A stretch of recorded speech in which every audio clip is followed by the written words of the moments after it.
I've never seen anything like it. The words of President Donald Trump. Today marking 1 week since the 4th of July flood that has changed the Hill Country forever. At least 121 people killed in that deadly flash flood that tore through the Hill Country in central Texas. Today, President Trump, along with First Lady Melania Trump and Governor Greg Abbott, visiting the Hill Country. They toured the heavily damaged areas and spoke to families who lost loved ones. Joining me now, my co-anchors, Myra Arthur and Stefania Jimenez. They've been in Kerrville all day covering the president's visit. Myra, Stefania, how does the president pledge to help out that community? So, Steve, the president didn't exactly give specifics as to how he's going to help all of the victims here in Kerr County and in other counties in the Hill Country that have been affected by this flooding. But he did reiterate his support for them, saying that he's going to help them in any way that he can. We do know that the president has already approved a disaster declaration, which frees up federal money to help out all of the people here who have been affected. But, you know, this press conference today, or I should say that roundtable discussion, he really struck a somber tone, talking about the precious children who were lost. He said that he was here to express his love and support. But Myra, there were also parts of the discussion that got a bit heated when he took questions from reporters. Yeah, the president was critical of reporters who asked about emergency alerts, the timing of those. Could more have been done to alert people, to let them know that this wall of water was coming down the Guadalupe? He called that question evil. We heard some other politicians that were there doubling down on the governor's message from days ago, talking about those are the questions of losers, things of that nature. However, the president did say in that roundtable that he wants to make sure something like this never happens again. We also heard from the governor, who talked about a special session that is going to happen in Austin in just days from now, where they will be looking at different types of systems, coming up with perhaps more solutions, ways to warn people about something like this, to make sure, to the president's point, that it doesn't happen again. So solutions being talked about despite the disapproval of those questions. Now, we do have other crews here in Kerrville today. We are continuing our team coverage on the search and rescue efforts that are still very active this evening. As we see this community continues to come together to remember and honor the lives that were lost in the floods. Let's go to our Dylan Collier. Dylan, search crews there really dealing with some treacherous terrain in all of this. You have been out there watching them search the banks of the Guadalupe, and the landscape, by all this debris and all this water, that has been changed this evening. And Dylan, you spent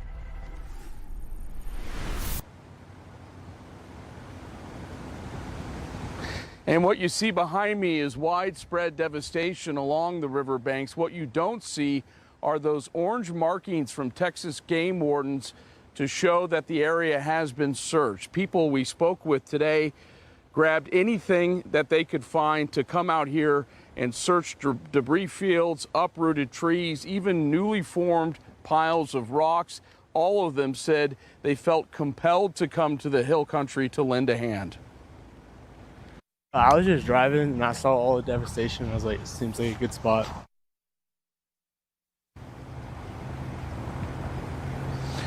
Nathan Kleinens is a college student on summer break. Coming up at 6 o'clock, hear why his role as a camp counselor made him feel that he had to drive hundreds of miles to the Hill Country on this Friday. Stephanie and Myra, back to you. And Dylan, we can't give enough love to all of the volunteers who are out there. You know, just a few hours ago, we got an idea as to the scope of the volunteer effort here in the Hill Country. Nimkid, the head of the state emergency department, said that 12,300 volunteers right now are in the Hill Country helping. But remember, Myra, we were discussing this. It's not like all of the volunteers have registered with the state Department of Emergency Management. Yeah, we talked to many here who weren't able to. So that incredible number is just those that they know of. Now, we do know that from our area, San Antonio, Edgewood ISD officers were here today. We saw them. They were out there working. They were digging. They were clearing out debris. The district told me that in addition to the manpower, they also sent a box truck up here with supplies for survivors. You know, we've also said that help comes in many different forms, and now victims of this tragedy are going to be able to call a crisis support line. It's new. Yeah, there's a lot of, just mentally and emotionally, so much weight that so many people in this community are carrying. So right now, that Texas Flooding Emotional Support Line is available. It's open 24/7, providing professional counseling for free. And the number to call is 833-812-2480. And just remember that all calls are confidential. Back out here live, just steps away from the Guadalupe River. It has been a very windy day. It has been a hot day. Search and rescue crews really getting the full power of the sun to deal with today. Shelby, we'll check back in with you for a first look at the forecast.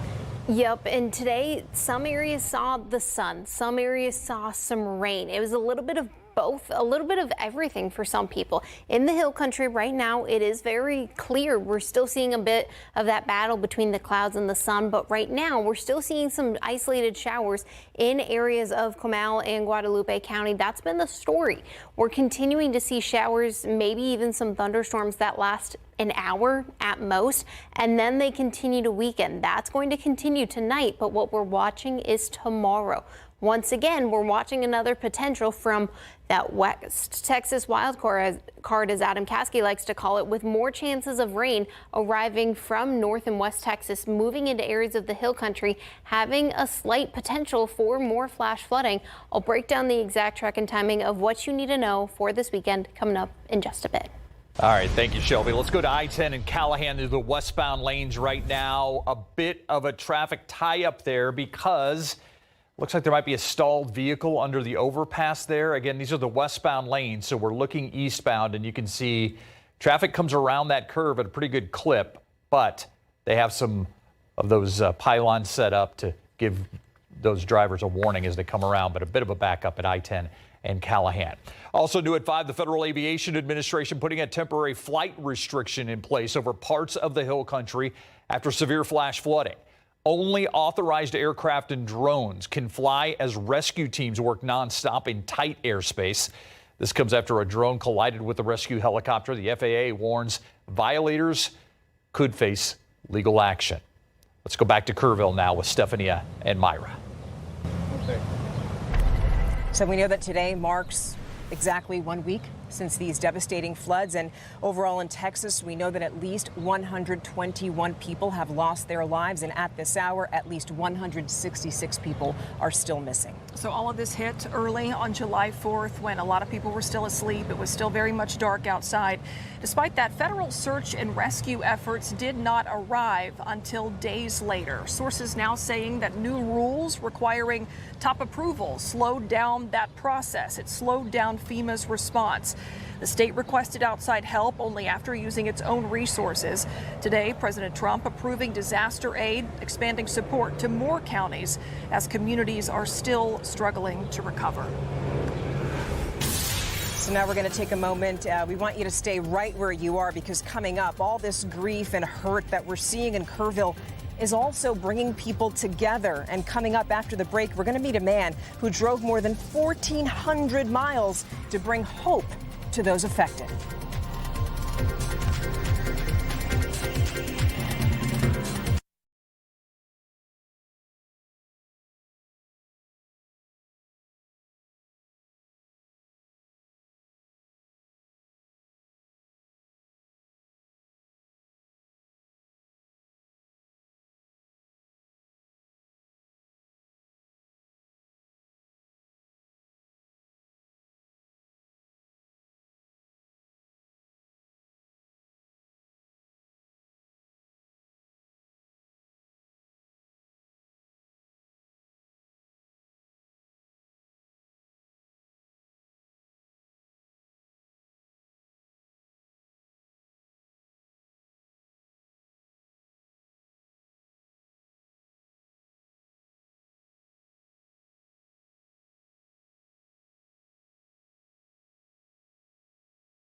Welcome back out here live to Kerrville, right along the banks of the Guadalupe River, where a very special wall has sprung up. It is a wall of hope. It is a place where people can honor and remember. And so many people going to that place today to remember all of the lives lost in these devastating floods. A lot of them speaking with our reporter Erica Hernandez today. She actually met a man who drove all the way from Michigan. I looked it up, something like 1,400 miles to give people hope.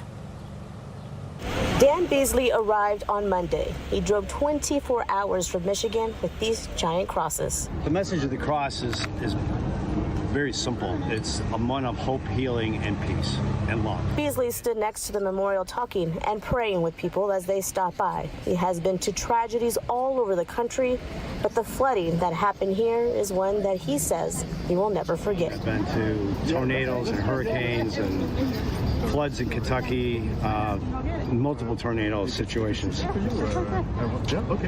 But this is the worst. Thursday, he says he was able to go to Camp Mystic and put up an even bigger cross. So that when the roads eventually open, we were able to build a small memorial there so people can go there as well, because eventually this will be taken down, but that one will be there permanently. And we just wanted to leave a little piece of our love for the community. Now, Dan is just one of the many that has stopped by here today. A lot of people stopping by with flowers, ribbons, leaving notes behind. Now, a vigil will be held this evening at 7 p.m. We'll have continued coverage of that later this evening. In Kerrville, Erica Hernandez, KSAT 12 News. You know, Erica talked to Dan, somebody who said he's gone all over the country and seen a lot of different tragedies, but knows that this is different. And we have heard from a lot of people in many different capacities, nonprofits that work in response to tragedies, who have told us the same. What happened here in the Hill Country is different because of the nature of it, the young lives taken, and everybody's just appreciative of having that place to gather and grieve together. Yeah, and unfortunately, as we continue to get more information, the sad part is that it's likely that that wall of hope is going to continue to grow as we continue to learn about more people who have been lost in this tragedy. But nonetheless, it still exists there to give people hope, and people are coming together, and you know, you're seeing strangers hugging each other. It's just a really wonderful thing that we're seeing, and it's how people are coming together. It's that unity, Steve, that we're seeing in Kerrville that really just gives even more strength, more power to the statement, Kerrville strong. Steve. Yeah, Kerrville strong, Hill Country strong. Stephania, Myra, thank you. Let's go. You know, when kids go away to camp, they often bring one of their favorite comfort items, usually a stuffed animal. They may call them stuffies or loveys. Well, during the Hill Country floods, many of those loveys were swept away, and many families have sent out pleas to try to help and find them. May seem like a little thing, but it hasn't turned out that way. It sparked an idea with a group of local mothers to create a Facebook page where lost loveys could be reunited with their owners or their owners' parents.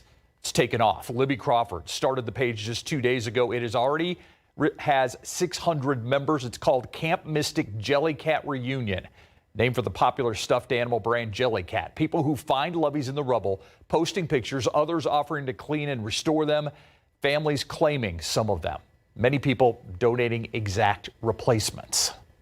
As a mother, like, you're losing your child, you want to have something that to keep, remind you of them. Like, if anything happened to my son, this would be like all the time, everywhere with me. Yeah. So I couldn't even imagine.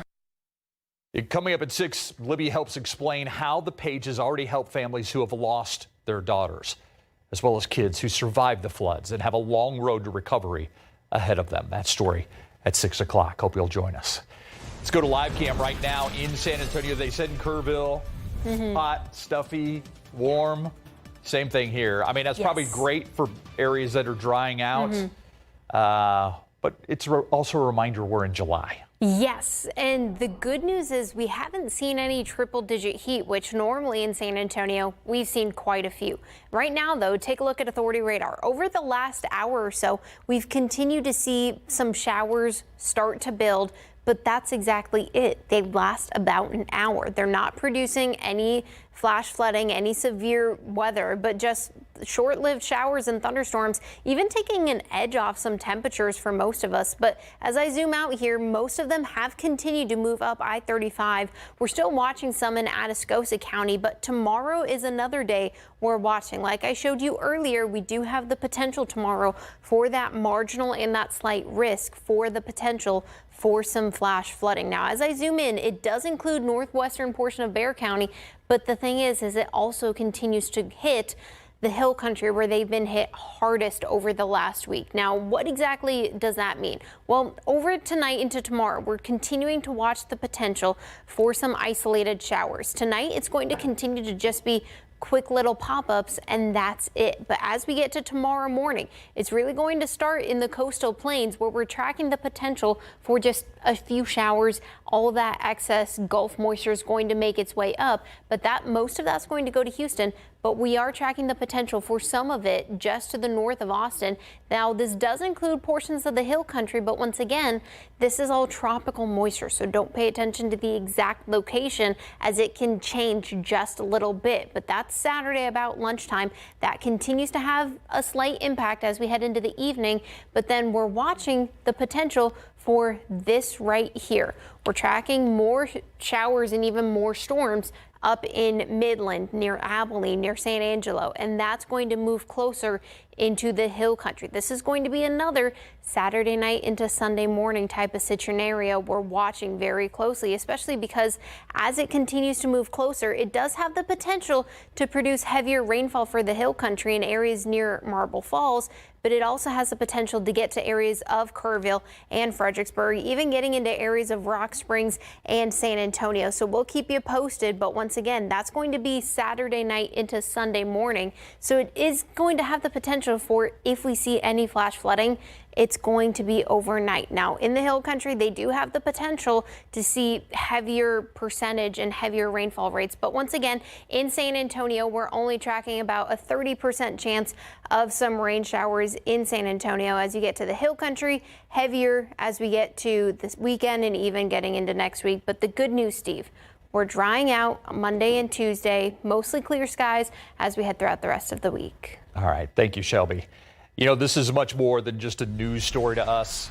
This is our home. These are our neighbors. When we all want to pitch in to help in the recovery. KSAT 12, our sister station KPRC out of Houston, plus our parent company, Graham Media Group, and Gray Media have united to launch a donation drive called Together for Texas. Scan the QR code if you'd like to contribute. Every little bit helps. All of the funds go directly to on-the-ground efforts in flood-affected areas through the Salvation Army. They will pay for things like food, shelter, financial aid for our Hill Country neighbors. So far, we're happy to report we've raised at least $347,000 and counting. I want to give a big thank you to everyone who has donated.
Welcome back out here live to Kerrville, where over the last week we've really been getting an inside look at some of the worst areas of damage along the Guadalupe River. Yeah, our Devin Karp saw firsthand how first responders are dealing with all of these conditions in their search.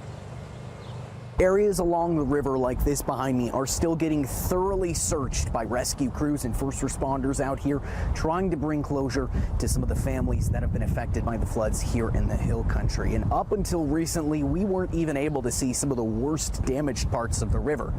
I was escorted by a firefighter and first responder to see a little bit of just what they've been doing behind the media blockade lines. Crews have been using heavy machinery and equipment to remove trees, pieces of houses, debris, even some boats away from the river. So that way, next time the water rises, it is much less shallow in the river over there. Conditions are rough for first responders. There's about 300 people that are on search and rescue duty, trying to go through the nature of the area while also figuring out how to deal with things like the bugs, agitated wildlife. We've heard snakes have been a big issue for some first responders out here. Horseback is the way that they're actually covering a lot of ground. Other than horseback, most of it is foot traffic and walking down this riverbank. And they may walk a couple feet and have to dig through a pile. Walk a couple feet, dig through a pile. So they're getting wet, they're soaking wet, they're dirty. It's the physical exhaustion. These rescue crews out here say they don't know when they're going to leave. There's not a timeline they have, so they plan to stay out here indefinitely. They say they've made some great progress, but there is a lot of work to do. Still, they're going to stay as long as it takes to do the most they can for the families and community affected by the flood. In Ingram, I'm Devin Karp, KSAT 12 News. Yeah, hard to imagine what these first responders have been dealing with over the past week. I know that they've had some help, and I know that it has done our hearts a lot of good to see all the best of humanity that has basically shown up here in the Hill Country to do what they can to just show up for strangers in a time of need. The helpers are pretty much everywhere you look. Myra and I came across a group of volunteers. They have been here since Monday, and they came all the way from Texarkana. The group is called Restoration of Hope, and they have a motto that I don't think you're going to forget, because it's called Turning a Mess into a Message. Some of the men with Restoration of Hope have been homeless. Some suffer from mental illness, or they've been in prison. And now that they have a second chance, they want to use it for good. So they've been spending the last few days cleaning out debris for homeowners. I brought 11 guys. One of our guys down at the local company down there donated the Bobcat for us to bring. I have roll-off trailers. I'm bringing more in, and I have lots of resources of men. Now, so you just heard from the group's executive director. He says that his group is going to be in Kirk County as long as possible. And we'll be right back.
While the situation in the Hill Country has been seemingly non-stop, tragedy, stories of heroism and bravery continue to flow into our newsroom, from search and rescue crews to everyday Hill Country natives.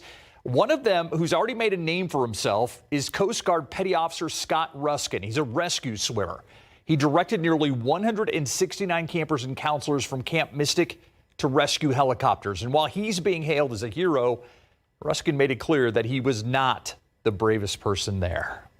The community in Kernville and all the areas and just Texas as a whole has been so incredible. What love and support for everyone. My family was driving in today, checking it out, and they were shocked with how many people are just giving out food, water, shelter, whatever it may be, just because that's what the community does. He came out with the rest of his crew, with so many other people. He talked about the Texas National Guard, the game wardens. The real kicker in all this was Petty Officer 3rd Class Ruskin's first mission on the ground. Unbelievable. So many stories, and I think we're going to dive a little bit deeper, but that was a news conference that happened right before the 5 o'clock newscast. Unbelievable. If you're going out today, just know you might have to dodge a quick shower. It won't last long, though. Don't worry. Just maybe have and wait about 5-10 minutes or so. But we are tracking more chances of some rain on Saturday and Sunday, specifically the Hill Country where they were already hit hardest, Steve. Yeah. We've just begun our day-long coverage of what happened in the Hill Country today. The president's visit and much more. We'll see you at 6 World News.